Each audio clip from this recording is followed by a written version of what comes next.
Hi guys, welcome to my YouTube channel. അങ്ങനെ നമ്മുടെ കാറ്റത്തെ കിളിക്കൂട്ടിൽ നിധിയും സുധീഷും കൂടെ നിധിയുടെ വീട്ടിലേക്ക് പോവാണ് കേട്ടോ.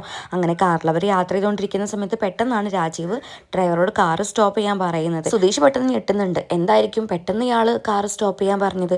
അപ്പോൾ നിധിയും വിചാരിക്കുന്നുണ്ട്. അപ്പോൾ ചോദിക്കുന്നുണ്ട് എന്താ വെച്ചാൽ. അപ്പം രാജീവ് പറയുന്നുണ്ട് 1 മിനിറ്റ് മോളെ എന്നും പറഞ്ഞിട്ട് ഡ്രൈവറെയും കൂട്ടി പുറത്തേക്ക് ഇറങ്ങിയിട്ട് പോവാണ് കേട്ടോ. അപ്പോൾ നിധി സുധീഷിനോട് പറയുന്നുണ്ട് ചിലപ്പോൾ എന്തെങ്കിലും സാധനം മേടിക്കാനായിരിക്കും അല്ലേ. അപ്പോൾ അവൻ പറയുന്നുണ്ട് ഇവിടെ ഒറ്റ കട പോലും ഇല്ലല്ലോ. അപ്പോൾ അവളും ശ്രദ്ധിക്കുന്നുണ്ട്. അത് ശരിയാണല്ലോ എന്നൊക്കെ. അങ്ങനെ സുധീഷാണെങ്കിൽ ടെൻഷനോട് കൂടി ഇങ്ങനെ നോക്കി നിൽക്കാൻ കേട്ടോ, എന്തായിരിക്കും അടുത്ത പണി വരുന്നതെന്ന്. പക്ഷെ നിധി ആണെങ്കിൽ ഭയങ്കര സന്തോഷത്തിലാണ്. അപ്പോൾ നിധി ചോദിക്കുന്നുണ്ട് സുധീഷ് എന്തായാലും താങ്ക്സ് കേട്ടോ, അച്ഛനെ എന്നെയും തമ്മിൽ കണ്ടുമുട്ടിച്ചതിനും ഞങ്ങളുടെ പ്രശ്നങ്ങൾ തീർത്തതിനും. അപ്പോഴൊക്കെ അവൻ ചിരി കൊടുക്കുന്നുണ്ട്. എന്നിട്ട് പറയുന്നുണ്ട് സുധീഷ് അച്ഛനോട് തിരിച്ചൊന്നും പറയാത്തതിൽ സന്തോഷമുണ്ട്. പക്ഷെ അച്ഛനൊരു കാര്യം പറയുകയും ചെയ്തു. സുധീഷ് എന്തോ പറഞ്ഞെന്ന്. അപ്പോൾ അവൻ ഞെട്ടിയിട്ട് ചോദിക്കുന്നുണ്ട് എന്ത് പറഞ്ഞെന്ന്? ഞാനൊന്നും പറഞ്ഞില്ലല്ലോ. അല്ല സുധീഷ് എന്തോ പറഞ്ഞു, അതുകൊണ്ടല്ലേ അച്ഛൻ ഇങ്ങോട്ട് വന്നത്, എനിക്ക് വീട്ടുകാരെ മിസ് ചെയ്യുന്നുണ്ട് അങ്ങനെയൊക്കെ പറഞ്ഞില്ലേ. അല്ല എന്താ പറഞ്ഞേ? അവൾ ക്യൂരിയോസിറ്റിയോട് കൂടി ചോദിക്കുന്നുണ്ട് കേട്ടോ. പക്ഷെ അവനിങ്ങനെ ഓർക്കുകയാണ് അവൻ പറഞ്ഞ കാര്യം. അവൻ പറഞ്ഞത് എന്തൊക്കെയാ തള്ളായിരുന്നില്ലേ. പക്ഷെ അതൊന്നും ഇപ്പോൾ ഇവിടെ പറയാൻ പറ്റില്ലല്ലോ. അപ്പോൾ അവൻ വീണ്ടും ശ്രദ്ധ ഫുള്ള് രാജീവിൻ്റെ അടുത്താണ്, ടെൻഷനോട് കൂടി. അങ്ങനെ അവളാണെങ്കിൽ വീണ്ടും ഓരോന്ന് ചോദിച്ചുകൊണ്ട് നിൽക്കുകയാണ്. അപ്പോൾ അവൻ പറയുന്നുണ്ട് നിനക്ക് വിഷമമുണ്ട്, അതൊക്കെ പറഞ്ഞു, സത്യങ്ങളൊക്കെ പറഞ്ഞു. എന്ത് സത്യം? അല്ല നിനക്ക് വിഷമമുണ്ട് വീട്ടുകാരെ കാണാത്തതിൽ, അങ്ങനത്തെ കാര്യങ്ങളൊക്കെ പറഞ്ഞു. അപ്പോൾ അവൾ പറയുന്നുണ്ട് എനിക്ക് അങ്ങോട്ട് വിശ്വസിക്കാൻ പറ്റുന്നില്ല. പിന്നെ ഇയാൾ എല്ലാവരെയും സംസാരത്തിലൂടെ വളയ്ക്കാൻ മിടുക്കനാണല്ലോ, അതുകൊണ്ട് ഓക്കെ എന്നൊക്കെ അവൾ പറയുന്നുണ്ട് കേട്ടോ. അങ്ങനെ രാജീവൻ തിരിച്ചു വരുന്നുണ്ട്. എന്നിട്ട് സുധീഷിനോട് ബാക്കിൽ നിന്ന് ഇറങ്ങാൻ പറയുന്നുണ്ട് കേട്ടോ. എന്നിട്ട് പറയുന്നുണ്ട് ഡ്രൈവർക്കൊരു പ്രത്യേക ആവശ്യം, അപ്പോൾ അവന് പോവേണ്ടി വന്നു. നമ്മുടെ സുധീഷ് ഒരു അസാധ്യ ഡ്രൈവറല്ലേ, അതുകൊണ്ട് സുധീഷ് എന്നെ വണ്ടി ഓടിക്കട്ടെ. അത് സുധീഷിനുള്ളൊരു പണിയാണെന്ന് അവന് മനസ്സിലായി. പക്ഷെ നിധിക്കത് മനസ്സിലാക്കാൻ പറ്റിയിട്ടില്ല കേട്ടോ. എന്തായാലും വരുന്നോടത്ത് വെച്ച് കാണാം എന്നുള്ള രീതിക്ക് സുധീഷും തിരിച്ചൊന്നും പറയാതെ അതനുസരിക്കുകയാണ് കേട്ടോ. അങ്ങനെ അവർ നിധിയുടെ വീട്ടിലെത്തുകയാണ് കേട്ടോ. അങ്ങനെ കാറ് പാർക്ക് ചെയ്ത് അവർ ഇറങ്ങുന്ന സമയത്ത് ഫ്രണ്ടിലായിട്ട് അവളുടെ അമ്മയും ഏടത്തിയും ഏട്ടനും എല്ലാവരും നിൽക്കുന്നുണ്ട്. എല്ലാവരുടെ ഫേസിലും ഒരു പ്രത്യേകതരം ഭാവമാണ്. പക്ഷേ ഏടത്തി നല്ല ഹാപ്പിയാണ് കേട്ടോ. നിധി ഇങ്ങോട്ട് വന്നതിൽ അവൾ ഭയങ്കര ഹാപ്പി ആയിട്ട് ചിരിച്ചാണ് നിൽക്കുന്നത്. അങ്ങനെ നിധി കാറിൽ നിന്ന് പേടിച്ച് ഇറങ്ങുന്നുണ്ട്. അവൾക്ക് അമ്മേനെ ഫേസ് ചെയ്യാൻ നല്ല ബുദ്ധിമുട്ടുണ്ട്. അവളുടെ അമ്മയ്ക്കാണെങ്കിൽ നല്ല രീതിക്ക് ദേഷ്യമാണ് വരുന്നത്. പക്ഷേ പുറത്ത് അധികം കാണിക്കുന്നില്ല എന്നേ ഉള്ളൂ. ഉള്ളിൽ ഭയങ്കര ദേഷ്യമുണ്ട്. ഒന്നാമത് സുധീഷിൻ്റെ കൂടെ അവൾ വന്നത്, അവളന്ന് തങ്ങളെല്ലാവരെയും പറ്റിച്ചിറങ്ങിപ്പോയത്, ഇതൊന്നും അവളുടെ അമ്മ മറന്നിട്ടില്ല. അത്രയും ദേഷ്യമുണ്ട്. അവർക്ക് ചിരിക്കാനേ പറ്റുന്നില്ല തൻ്റെ മകളെ കണ്ടിട്ട് പോലും. രാജീവാണെങ്കിൽ നിധിയെ ചേർത്ത് പിടിച്ചിട്ട് പറയുന്നുണ്ട് ഇതാ നമ്മുടെ മകൾ ഇത്രയും കാലത്തിന് ശേഷം ഇവിടെ വന്നിട്ടുണ്ട്, എന്നിട്ട് നീ എന്താ ചിരിക്ക് പോലും ചെയ്യാത്തത്, എന്താ നിനക്ക് പറ്റിയെന്നൊക്കെ ചോദിക്കുന്നുണ്ട് കേട്ടോ അവളുടെ അമ്മയുടെ അടുത്ത്. അപ്പോഴേക്ക് സാന്ദ്ര ഓടി വന്ന് അവളെ കെട്ടിപ്പിടിക്കുന്നുണ്ട്. സാന്ദ്രയുടെ മകൾ വന്നിട്ട് അവളെ ചേർത്ത് പിടിക്കുന്നുണ്ട്. അവളാണെങ്കിൽ ചോക്ലേറ്റ് ഒക്കെ കൊടുക്കുന്നുണ്ട് കേട്ടോ കുട്ടിക്ക്. പിന്നീട് അവളുടെ ഏട്ടൻ ചോദിക്കുന്നുണ്ട് നിധി സുഖമായിട്ടിരിക്കുന്നു. അവൾ അതിന് റിപ്ലൈ കൊടുക്കുന്നില്ല. എങ്കിലും അവളൊരു ചിരി സമ്മാനിച്ചിട്ട് അവരുടെ കുട്ടീനെ കളിപ്പിക്കുകയാണ് കേട്ടോ. എന്നിട്ട് അവൾ സുധീഷിനോട് ചോദിക്കുന്നുണ്ട് എന്താ അവിടെ നിൽക്കുന്നത്, ഇങ്ങോട്ട് വന്ന്. സുധീഷ് ആണെങ്കിൽ മാറി നിൽക്കുകയാണ് കേട്ടോ. കാരണം ഇവിടെ അവൻ എന്ത് റോള്, അതാണ് അവൻ ആലോചിക്കുന്നത്. ഒരു തരം അകറ്റി നിർത്തൽ അത് അവന് മനസ്സിലാവുന്നുണ്ട്. പക്ഷെ നിധിയെ വിട്ട് പോരാൻ വയ്യല്ലോ, ഇതൊക്കെ പ്രതീക്ഷിച്ചിട്ടാണ് അങ്ങോട്ട് വന്നത്. അങ്ങനെ അവൾ അങ്ങോട്ട് വരുന്നുണ്ട്. അപ്പോഴേക്കും രാജീവ് ഭയങ്കരമായിട്ട് അഭിനയിക്കുകയാണ്. എന്നിട്ട് അവളുടെ അമ്മേനോട് പറയുന്നുണ്ട് നമ്മുടെ മകൾ ഇത്രയും നാൾക്ക് ശേഷം ഇപ്പോൾ വന്നിട്ട് നീ എന്താ അങ്ങനെ മിണ്ടാതിരിക്കുന്നത്, പോയി ആരതി ഒഴിഞ്ഞിട്ട് വാ, മകനും മരുമക്കളും കൂടെ അങ്ങോട്ട് വന്നതല്ലേ എന്നൊക്കെ പറയാണ്. പക്ഷെ അവളുടെ അമ്മയ്ക്ക് പുച്ഛാണ് തോന്നുന്നത്. എങ്കിലും ഭർത്താവ് പറഞ്ഞതനുസരിക്കാതിരിക്കാൻ വയ്യല്ലോ എന്നോർത്തിട്ട് ആരതി എടുത്ത് ഒഴിയുന്നുണ്ട് രണ്ടുപേരെയും. അങ്ങനെ അകത്തേക്ക് ക്ഷണിച്ച് കയറ്റുന്നുണ്ട്. ഇതൊക്കെ കാണുമ്പോൾ അരുണിനൊക്കെ ഭയങ്കരമായിട്ട് ദേഷ്യം പുച്ഛമാണ് വരുന്നത്. പിന്നെ അച്ഛൻ്റെ മനസ്സിലെ പ്ലാൻ ഓർത്ത് സമാധാനിക്കാണ് കേട്ടോ അവൻ. അല്ലെങ്കിൽ അവനൊന്നും ഇതിനൊരിക്കലും കൂട്ടി നിൽക്കില്ലല്ലോ. എല്ലാവരും അതെ, അവർ നിധിനെയും സുധീഷിനെയും പിരിക്കാമല്ലോ എന്നൊരു ധാരണയിലാണ് നിൽക്കുന്നത്. അതുകൊണ്ട് തന്നെയാണ് അവരിങ്ങനെ അഭിനയിക്കുന്നതും. നിധിക്കത് മനസ്സിലാക്കാൻ പറ്റുന്നില്ല. പക്ഷെ സുധീഷിനെ അറിയുകയും ചെയ്യാം. അങ്ങനെ എല്ലാവരും ഹാപ്പിയായിട്ട് അകത്തേക്ക് കയറി. അവനെ ആരും ക്ഷണിച്ചതൊന്നുമില്ല കേട്ടോ. നിധിയും അച്ഛനും അമ്മേനെ കണ്ട ഹാപ്പിനെസ്സിൽ അവളും അകത്തേക്ക് കയറി. അങ്ങനെ അകത്തെത്തിയപ്പോൾ അവളുടെ അമ്മ പെട്ടെന്ന് പൊട്ടിക്കരഞ്ഞിട്ട് നിധിനെ കെട്ടിപ്പിടിക്കുകയാണ് കേട്ടോ. മോളെ നിനക്ക് സുഖമില്ല എന്നൊക്കെ ചോദിക്കുന്നുണ്ട്. അങ്ങനെ അവളും പൊട്ടിക്കരയുന്നുണ്ട്. പിന്നീട് അരുൺ അവളെ ചേർത്ത് പിടിച്ചിട്ട് മോളെ ഞാൻ അന്ന് ദേഷ്യത്തോടെ എന്തൊക്കെയോ പറഞ്ഞു, നിനക്ക് സുഖമില്ല മോളെ എന്ന് പറഞ്ഞിട്ട് അവളോട് സോറിയൊക്കെ പറയുന്നുണ്ട്. അത് കണ്ടപ്പോൾ സാന്ദ്ര ചോദിക്കുന്നുണ്ട് ഹാപ്പി ആയിട്ട് എങ്ങനെ സംഭവിച്ചു അച്ഛാ, നീ ഒരിക്കലോട് വരുന്നതെന്ന് വിചാരിച്ചില്ല, എങ്ങനെയാ അച്ഛാ ഇവളെ കിട്ടിയതെന്നൊക്കെ ചോദിക്കുകയാണ് കേട്ടോ. അങ്ങനെ സുധീഷ് അകത്തേക്ക് വരുന്നുണ്ട്. ആ സമയത്ത് രാജീവ് അവനെ നോക്കിയിട്ട് പറയുന്നുണ്ട് ഇതെല്ലാം സുധീഷ് കാരണം, അവനെ ഞാനിന്ന് കണ്ടില്ലായിരുന്നെങ്കിൽ ഇതൊരിക്കലും സംഭവിക്കില്ലായിരുന്നു എന്നൊക്കെ പറയാൻ കേട്ടോ. അങ്ങനെ അരുൺ പറയുന്നുണ്ട് ഇനി എന്തായാലും ഫ്രഷായി വന്നിട്ട് നമുക്ക് ഭക്ഷണം കഴിക്കാം, മോളെ നീ പോയി ഫ്രഷ് ആയിട്ട് വാ. അപ്പോൾ അവൾ സുധീഷിനെ നോക്കുകയാണ് കേട്ടോ അവനെയും കൂട്ടാൻ വേണ്ടിയിട്ട്. കാരണം അവളെ വിശ്വസിച്ചിട്ടല്ല അവൻ ഇങ്ങോട്ട് വന്നത്. അത് കണ്ടപ്പോൾ രാജീവ് പെട്ടെന്ന് തന്നെ വിഷയം മാറ്റിയിട്ട് പറയുന്നുണ്ട് മോളെ നീ പോയിക്കോ, നീ പോയി ഫ്രഷ് ആയിട്ട് വാ, ഇവൻ്റെ കാര്യം ഞങ്ങൾ നോക്കിക്കോളാം. അപ്പോൾ ആ ഒരു വിശ്വാസത്തിൽ അവൾ അവരുടെ കൂടെ പോവാണ്. അതായത് അമ്മയുടെ സാന്ദ്രയുടെ കൂടെ അവൾ പോവാണ് കേട്ടോ. സുധീഷിന് അപ്പം തന്നെ കാര്യം മനസ്സിലായി, ഇത് തന്നെ കൊട്ടാനുള്ള ഒരു അവസരമായിട്ടാണ് അവർ എടുത്തിരിക്കുന്നതെന്ന്. അപ്പം അരുൺ പറയുന്നുണ്ട് നിനക്കുള്ള ബാത്റൂം പുറത്ത്, അതായത് ഡ്രൈവേഴ്സും വേലക്കാരും യൂസ് ചെയ്യുന്ന ബാത്റൂമിൽ പോയിട്ട് ഫ്രഷ് ആയിട്ട് വാ. പക്ഷെ സുധീഷ് തിരിച്ചൊന്നും പറഞ്ഞില്ല കേട്ടോ. പറഞ്ഞു കഴിഞ്ഞാൽ തൻ്റെ പ്ലാൻസ് മൊത്തം അവിടെ ഫ്ലോപ്പ് ആവില്ല എന്നോർത്തിട്ട് അവൻ ഓക്കെ എന്ന് പറഞ്ഞ് സമ്മതിക്കുകയാണ്. അങ്ങനെ എല്ലാവരും ഫ്രഷായി വന്നു. ഫുഡ് വിളമ്പുന്ന സമയമായി കേട്ടോ. ആ സമയത്ത് അവൻ്റെ കയ്യിൽ ബാഗ് അപ്പോഴും ഉണ്ട്. അത് കണ്ടപ്പോൾ നിധി പറയുന്നുണ്ട്, ഇത് ഇപ്പോഴും എടുത്ത് വെച്ചില്ലേ, ഇങ്ങോട്ട് താൻ ഞാൻ എടുത്ത് വെക്കാമെന്ന് പറഞ്ഞിട്ട് അവൾ കൊണ്ടുപോയി വെക്കുകയാണ് കേട്ടോ. അപ്പോഴേക്കും രാജീവും അരുണൊക്കെ നല്ല അഭിനയം തുടങ്ങി. എന്നിട്ട് പറയുന്നുണ്ട്, നീ എന്താ അന്യനെ പോലെ മാറി നിൽക്കുന്ന സുധീഷ്, അവിടെ വന്നിരിക്കുക. അങ്ങനെ ടേബിളിൽ എല്ലാവരും ഇരിക്കുകയാണ് കേട്ടോ. സുധീഷിനാണെങ്കിൽ ഇലയിലാണ് കൊടുക്കുന്നത്. സുധീഷിന് സ്പെഷ്യൽ സദ്യ, ഇലസദ്യ എന്നൊക്കെ പറയുന്നുണ്ട്. സാന്ദ്രയ്ക്കും എന്തോ അവനോട് സ്നേഹമൊക്കെ തോന്നുന്നുണ്ട്. ആ സമയത്ത് അവരിങ്ങോട്ട് വന്നതല്ലേ, സാന്ദ്രയും അവനോട് ഇരിക്കാനൊക്കെ പറയുന്നുണ്ട്. അങ്ങനെ നിധി അമ്മയോട് പറയുന്നുണ്ട്, അമ്മ എനിക്കും ഇല മതി. അത് കേട്ടപ്പോൾ അവളുടെ അമ്മ പറയുന്നുണ്ട്, നിനക്ക് ഇലയൊന്നുമില്ല, നിന്റെ പ്ലേറ്റ് ഉണ്ട്, നീ അതിൽ കഴിച്ചാൽ മതി, നീ പോയതിൽ പിന്നെ ആരും പ്ലേറ്റ് തൊട്ടിട്ടില്ല എന്നൊക്കെ പറഞ്ഞ് നല്ല സന്തോഷത്തോടു കൂടി എല്ലാവരും ഭക്ഷണം കഴിക്കുകയാണ്. സുധീഷിന് ഇലയിൽ ചോറ് മാത്രമാണ് ഇട്ട് കൊടുക്കുന്നത്. ബാക്കി ഫുള്ള് നിധിനെ തീറ്റിക്കാനുള്ള തയ്യാറെടുപ്പിലാണ് അമ്മ. അത് ഇതെന്നൊക്കെ പറഞ്ഞ് അവൾക്ക് ഇങ്ങനെ ഇട്ടുകൊണ്ടിരിക്കുകയാണ്. അവൾ മതിയെന്നൊക്കെ പറയുന്നുണ്ട്.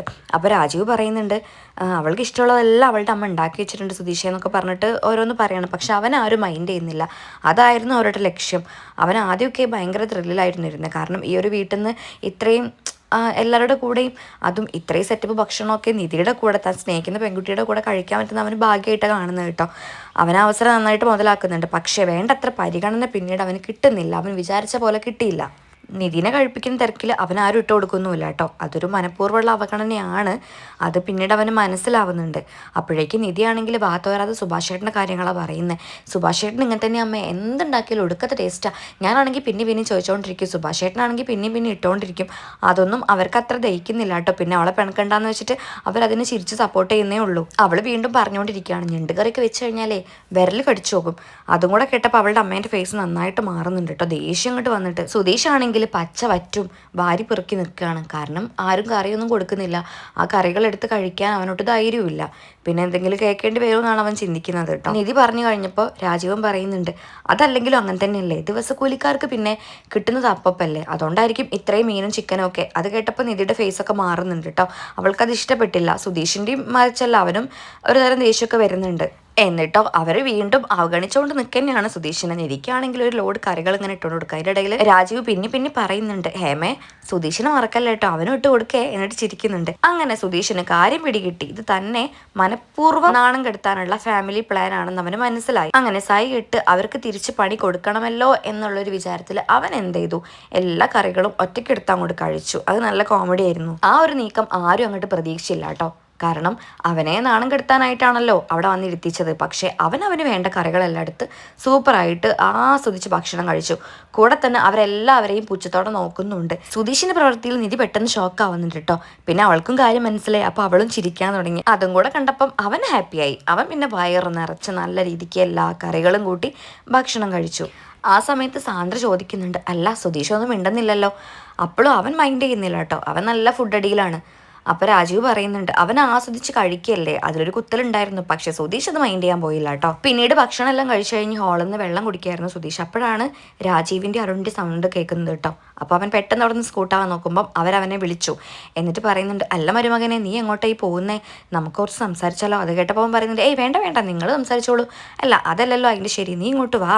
അല്ല താങ്കൾ ഒരു പൂച്ചയെ പോലെ ആയല്ലോ, ഇതുപോലെ ആയിരുന്നില്ലല്ലോ കാറെന്ന്, ഭയങ്കര വെല്ലുവിളിയായിരുന്നല്ലോ, ഇപ്പം എന്താ പമ്മി നിൽക്കുന്നേ എന്നൊക്കെ പറഞ്ഞ് അൾട്ടിമേറ്റ് പുച്ഛം വാരി വിതറാണ് കേട്ടോ രാജീവൻ. പിന്നെ മരുമകനെ വേണ്ട രീതിക്ക് പരിചരിക്കുന്നതൊക്കെ ഞങ്ങളുടെ ഉത്തരവാദിത്തമാണല്ലോ, വരൂ മകനെ നമുക്ക് അവിടെ പോയിരുന്ന് സംസാരിക്കാം എന്നൊക്കെ ഭയങ്കര പുച്ഛത്തോടു കൂടി രാജീവ് ഇങ്ങനെ പറഞ്ഞുകൊണ്ടിരിക്കുകയാണ് കേട്ടോ.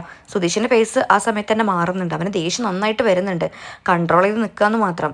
അരുണാണെങ്കിൽ നന്നായിട്ട് കലി വരുന്നുണ്ട്. അപ്പോൾ അവൻ ദേഷ്യത്തോടു കൂടെ പറയുന്നുണ്ട് കേട്ടോ, അച്ഛൻ ഇത്ര മര്യാദയോടെ സംസാരിക്കേണ്ട ആവശ്യമൊന്നുമില്ല ഈ റാസ്കലിനോട്, എനിക്ക് ദേഷ്യം വരുന്നുണ്ട്. അത് കേട്ടപ്പോൾ രാജീവ് പറയുന്നുണ്ട്, അങ്ങനെയൊന്നും പറയല്ലേ, അതും അനിത്യയുടെ ഭർത്താവിനോട് കുറച്ചൊക്കെ മര്യാദയാകാം എന്ന് പുച്ഛത്തോടെ പറയാണ്. പക്ഷെ അരുൺ അത് മനസ്സിലാവുന്നില്ല. അരുൺ എന്നിട്ട് പറയുന്നുണ്ട്, ഈ ഭൂലോക ഫ്രോഡിനെയോ ഞാൻ ഒരിക്കലും അങ്ങനെ കാണില്ല, ഇവനെ കാണുമ്പോൾ തന്നെ അടിക്കാൻ എനിക്ക് തോന്നുന്നത് എന്നും പറഞ്ഞിട്ട് അവൻ അടിക്കാനായിട്ട് പോകുമ്പോൾ രാജീവ് തള്ളി മാറ്റുന്നുണ്ട്. എന്നിട്ട് അരുൺ വീണ്ടും പറയുന്നുണ്ട്, ഇവൻ്റെ കൂടെ ഭക്ഷണം കഴിച്ചത് ഓർക്കുമ്പോൾ ഉണ്ടല്ലോ എനിക്കങ്ങ് കലി കയറുക. അത് കണ്ടതോട് കൂടെ സുധീഷിൻ്റെ കൺട്രോൾ മൊത്തം പോയിട്ട് അവൻ അടിക്കാനായി മുന്നോട്ടായുമ്പോൾ പെട്ടെന്ന് അവന് നിധീനെ ഓർക്കുകയാണ് കേട്ടോ. അവൾ എത്ര ഹാപ്പിയാണ്, താൻ കാരണം അവളുടെ ഹാപ്പിനെസ് പോകാൻ പാടില്ല, പിന്നെ ഇവിടെ കുറച്ച് ബുദ്ധിപരമായിട്ട് പെരുമാറണം എന്നോർത്തവൻ അടങ്ങുകയാണ്. രാജീവും അരുണാണെങ്കിൽ അവനെ വിടാനൊരു ഭാവം ഉണ്ടായിരുന്നില്ല കേട്ടോ. അവർ കൂടുതൽ പ്രശ്നം വഷളാക്കിക്കൊണ്ടിരിക്കുകയാണ്. എന്നിട്ട് അവർ വീണ്ടും അവനെ ഓരോന്ന് പറഞ്ഞ് പ്രകോപിപ്പിക്കുന്നുണ്ട്. കൂടെ തന്നെ ഇരിക്കളിയ എന്നും പറഞ്ഞിട്ട് അവനെ നിലത്തിരുത്താനായിട്ട് ഒരൊറ്റ തള്ളുകയാണ് കേട്ടോ. അതിലവൻ പെട്ടെന്ന് നിലത്തേക്ക് ഇരുന്ന് പോകുന്നുണ്ട്. അതിൽ സുധീഷിന് നന്നായിട്ട് ദേഷ്യം വരുന്നുണ്ട് കേട്ടോ. അവൻ ദേഷ്യത്തോടു കൂടെ എണീക്കാൻ ശ്രമിക്കുമ്പോൾ അവൻ വീണ്ടും അവിടെ തന്നെ ഇരിക്കുകയാണ്. എന്നിട്ട് മനസ്സിലാലോചിക്കുന്നുണ്ട്, ഇപ്പം ഞാൻ എന്തെങ്കിലും ചെയ്യുകയാണെങ്കിൽ അത് കൂടുതൽ പ്രശ്നമാവേ ഉള്ളൂ, അതാണ് ഇവർക്ക് വേണ്ടത്, അതുകൊണ്ട് ക്ഷമയോടുകൂടെ കാത്തിരിക്കാം എന്നാലോചിച്ചിട്ട് അവൻ അവിടെ തന്നെ ഇരിക്കുകയാണ്. അരുണപ്പോൾ ചോദിക്കുന്നുണ്ട്, എന്താടാ നിനക്ക് ദേഷ്യം വരുന്നുണ്ടോ? അവനൊന്നും മിണ്ടുന്നില്ല കേട്ടോ. എന്നിട്ട് രാജീവ് പറയുന്നുണ്ട്, ഇപ്പോഴും അവൻ കാറെന്ന് പറഞ്ഞ ഓരോ കാര്യങ്ങളുണ്ടല്ലോ തികട്ടി വരിക. എന്തൊരു വാശിയും വീറുമായിരുന്നു അറിയാം അവന്.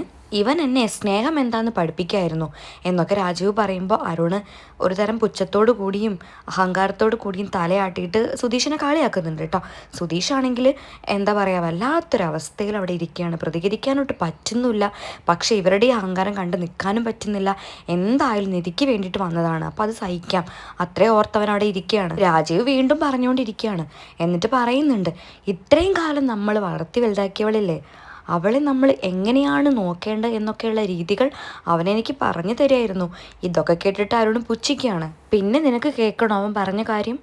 നിധി നമ്മുടെ സ്വത്തിന് വേണ്ടിയിട്ട് കോടതി കയറിയിറങ്ങിയാലേ നമ്മുടെ പാതി സ്വത്ത് അവനാവും. ഇവിടെ വെറും ഡ്രൈവറായി വന്ന അവൻ പിന്നെ നമ്മുടെ സ്വത്തിൻ്റെ പകുതി അവകാശിയാണ്. താനിതൊക്കെ പറഞ്ഞിട്ടുണ്ടായിരുന്നു എന്നൊക്കെ സുധീഷ് ഓർക്കാണ്. കാരണം അപ്പത്തെ ഒരു അവസ്ഥയിൽ തള്ളി വിട്ടതായിരുന്നല്ലോ, അത് തനിക്ക് തന്നെ വിനയായി തീർന്നു. അത് കേട്ടപ്പോൾ അരുൺ നന്നായിട്ട് അവനോട് ചൂടാവുന്നുണ്ട് കേട്ടോ.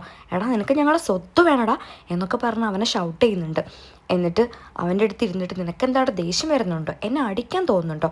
ആ സമയത്താണ് കേട്ടോ പെട്ടെന്ന് രാജീവിന് ഭാവമാറ്റം വന്നത്. അയാൾ ചിരിക്കുകയാണ്. അപ്പോൾ എന്താണെന്ന് ഇവർക്ക് മനസ്സിലാവുന്നില്ല, പൊട്ടി ചിരിക്കുന്നുണ്ട് കേട്ടോ. എന്നിട്ട് പറയുന്നുണ്ട്, ഓ ചിരിച്ച് എൻ്റെ വയറ് വേദനിച്ചു. ആ കറക്റ്റ് സമയത്താണ് നിധി വരുന്നത്. അപ്പോൾ എന്താ, നിധി വന്നപ്പോൾ അഭിനയമായിരുന്നു അത് കണ്ടപ്പോൾ പെട്ടെന്ന് തന്നെ അരുണും പൊട്ടി ചിരിക്കുകയാണ് കേട്ടോ. സുധീഷിന് ആദ്യമൊന്നും മനസ്സിലായില്ല. പിന്നെയാണ് അവൻ നിധിനെ കാണുന്നത്. അവൾ വരുമ്പോൾ തന്നെ ശ്രദ്ധിക്കുന്നത് അവരുടെ ചിരിയൊന്നുമല്ല കേട്ടോ, സുധീഷ് തറയിലിരിക്കുന്നതാണ്.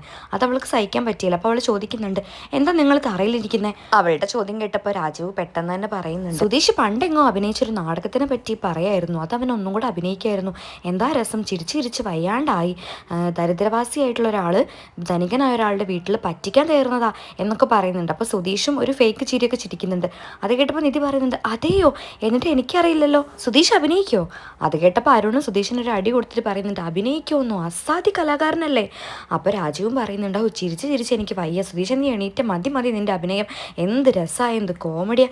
നിധിയും കൂടെ ചിരിക്കുന്നുണ്ട്, അവൾക്കൊന്നും അറിയില്ലല്ലോ. എന്നിട്ട് രാജീവ് പറയുന്നുണ്ട്, മോളെ സുധീഷ് വീട്ടിലും ഇങ്ങനെ തന്നെയാണോ, ഫുൾ കോമഡിയാണല്ലോ? അപ്പോൾ അവൾ പറയുന്നുണ്ട്, അതെ ഇത്തിരി ഹ്യൂമർ സെൻസ് കൂടുതലാണ്. അതും പറഞ്ഞ് അവൾ ചിരിക്കുകയാണ് കേട്ടോ. അപ്പോൾ രാജീവ് പറയുന്നുണ്ട്, മോളെ ഇരിക്കും നമുക്ക് സംസാരിക്കാമെന്ന്. അതോടുകൂടി എപ്പിസോഡോട് അവസാനിക്കുകയാണ്. അടുത്ത എപ്പിസോഡിൽ എന്താവും നമുക്ക് നോക്കാം. Okay bye, thank you.